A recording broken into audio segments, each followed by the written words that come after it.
September 2014, we begin our 14-hour trek to Tokyo, arriving late at night, staying at the Hotel Ryumakin, in a beautiful room with these crazy electronic flushing toilets.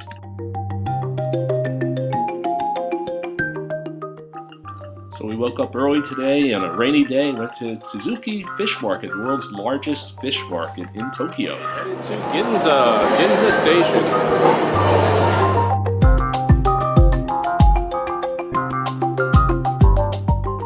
The Apple Store, we were the first to hold the iPhone 6. The Sony building, complete with floors and floors of electronics. Next, it was on to Akihabara. This is the electronics area and also home to the maids' cafes, where they have all these maids trying to draw you in to have a drink with them.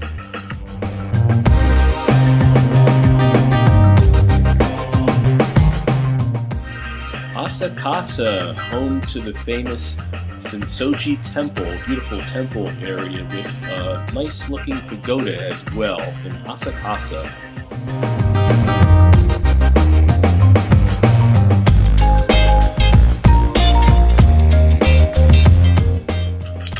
The Kanda Myojin Shrine. Notice some of the intricate detail here, the paintings and the mosaics, and then the finishes of the roof line.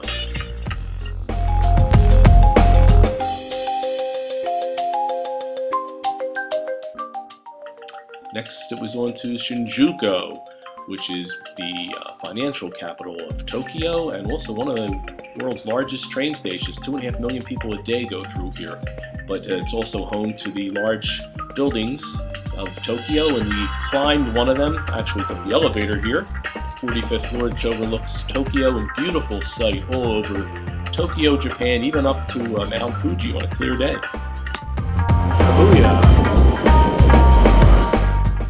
Next, it's on to Shibuya, the famous Shibuya crossing, where people cross left, right, sideways, diagonally. Shibuya, a nice, exciting area in Tokyo.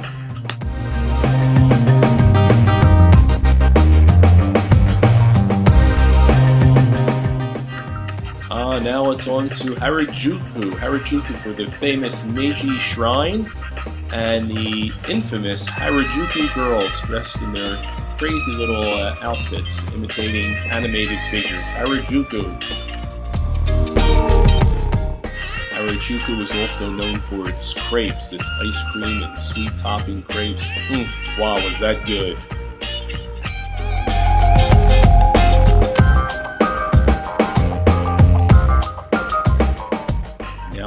To Napuri, which is Fabric Town in Tokyo, and we got some really nice looking fabrics that makes more of our great crafts.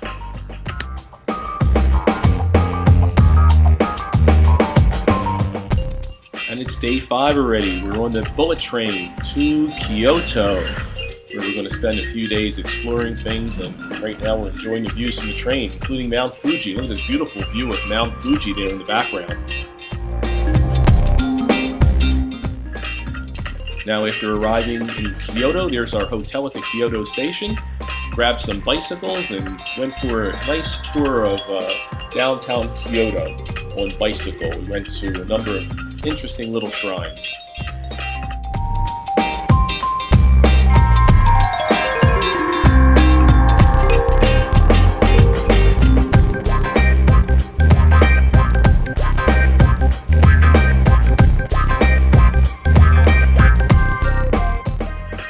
Biked all the way to the northeast corner of Kyoto to this Kinkakuchu shrine, and then we made our way along this very, very nice trail called the Path of Philosophy, right along the waterway. Really nice.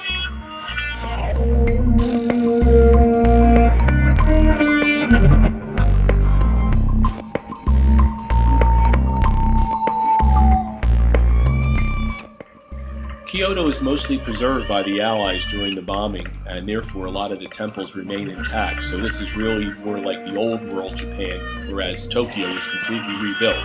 So Kyoto is Japan as it originally was.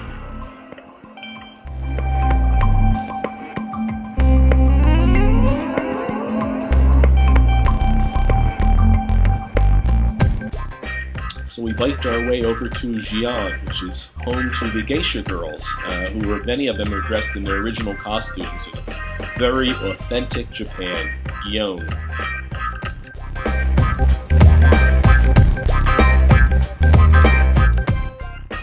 The geisha girls are very, very friendly and love flashing the peace sign to Americans. Any unusual experiment can produce unusual results.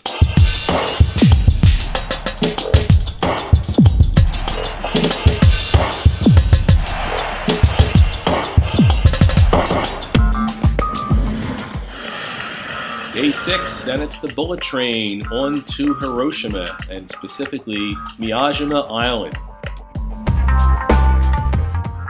Next, we hop on a ferry to Miyajima Island, where we'll be touring the famous Torii Gate, which is a shrine, a red shrine, located right at the base of the island in the water.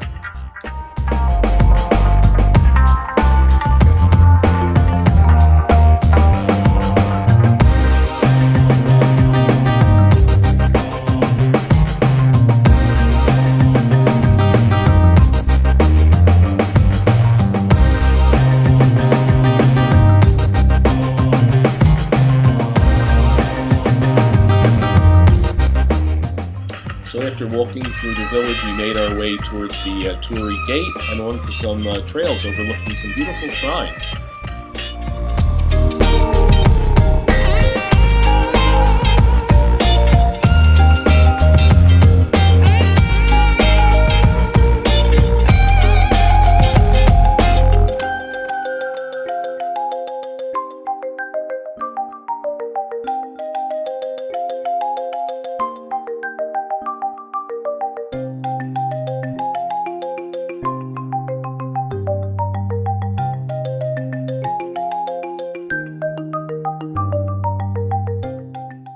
So we began the walking trail up towards Mount Misen, M-I-S-E-N, a beautiful scenic trail that goes all the way up to the top of the mountain. And along the trail we encountered some cute little geisha girls and spent some time in a mountain stream just speaking with them. It was great.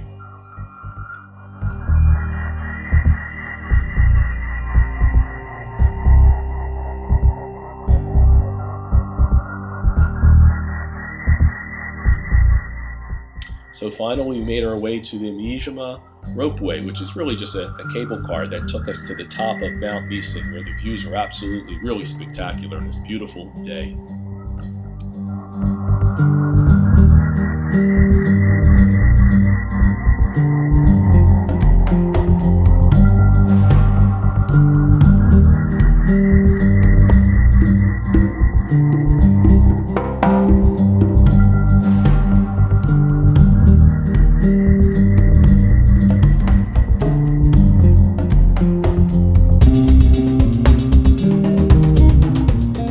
Green tea ices, how to have it, yum. Day 7, and it's back to Hiroshima, this time for a tour of the Mazda factory where we watched Mazda cars being built. Really an interesting tour in Hiroshima.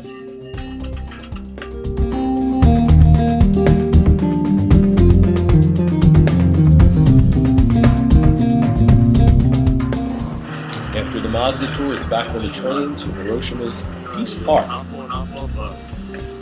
where we visited the atomic dome, which is all that was left from the bombing in Hiroshima in August 1945. There's a park commemorating this, and the remains of the atomic dome and the Children's Peace Park, where the names are inscribed of all the children that died that day, a terrible day in 1945. The memorial cenotaph shape represents a shelter for the souls of the victims of the Hiroshima bomb.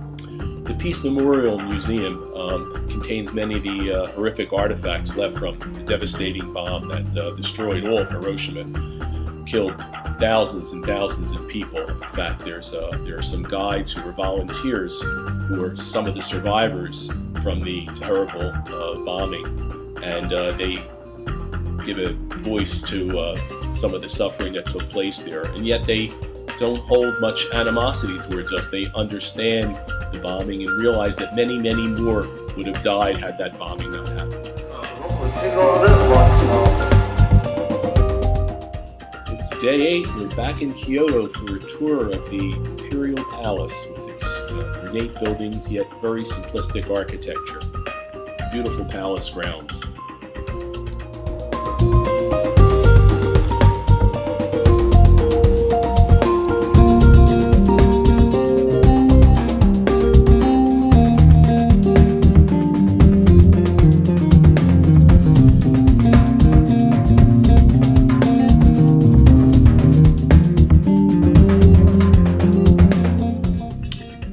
Market where we went shopping, of course had some green iced tea treats and met some cute Japanese girls.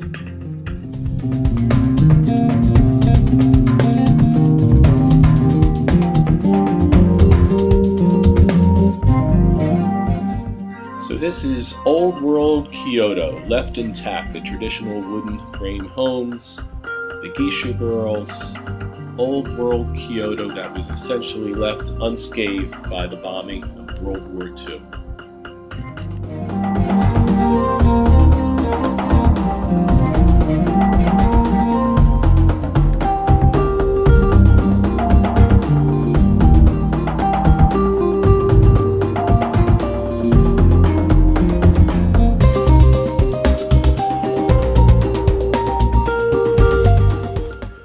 We took a side trip to Arashiyama. This is a little village to the northwest of Kyoto, where once again traditional garb is in favor, and bamboo forests are everywhere. We trek through these little bamboo woods that provide a lot of shade, really nice, and they harbor some shrines here. This is Arashiyama.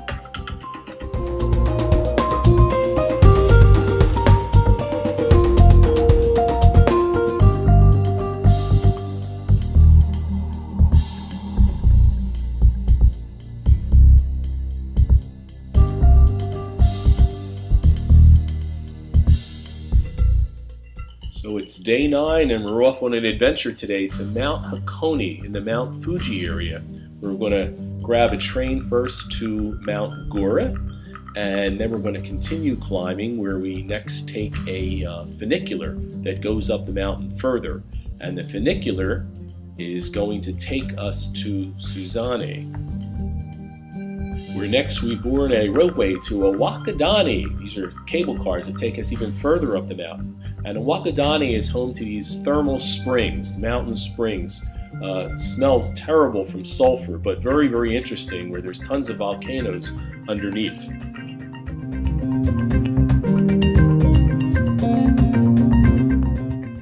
So after a yummy lunch buffet in a Wakadani, where we tried all different kinds of Japanese specialties, we set foot on a little bit of a hike up the mountain where we watched them cook these eggs black in the sulfur springs. And I guess the tradition there amongst the Japanese, there's the eggs, is to eat these hard-boiled eggs that were cooked in the hot sulfur springs.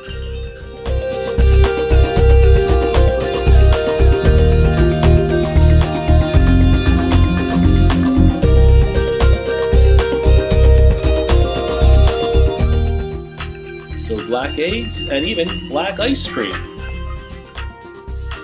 So next we took the ropeway down towards Lake Ashi, where we set sail on a boat across Lake Ashi with views of Mount Fuji.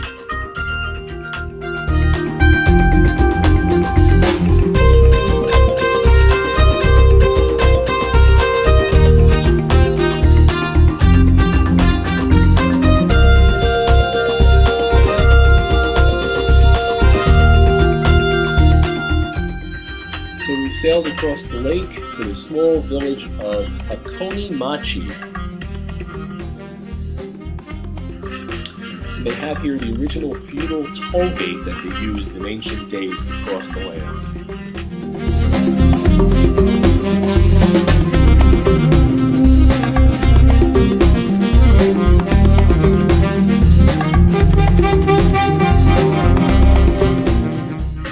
So today we're back in Tokyo, where we begin a journey today with a tour of the Imperial Palace, the Tokyo Imperial Palace. Beautiful grounds, and that's the actual palace there with beautiful east gardens. Very, very colorful, especially in the summertime, with cute bridges, koi fish, very, very attractive. The East Gardens of the Imperial Palace.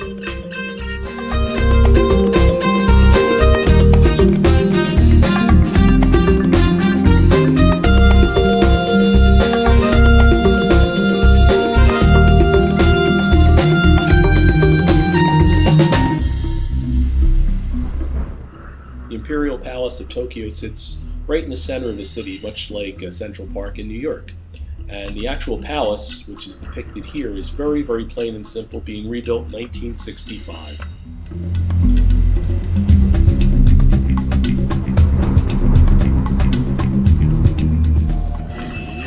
It's day 11, our final day in Tokyo. And we're on the trains again, exploring.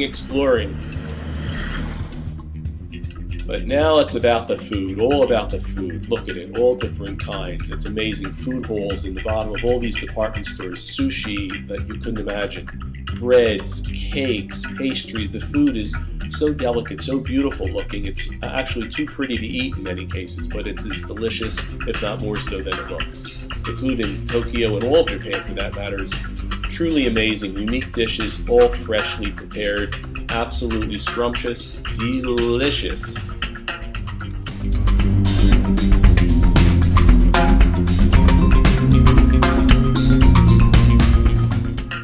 And so ends our adventure in Japan. Sayonara!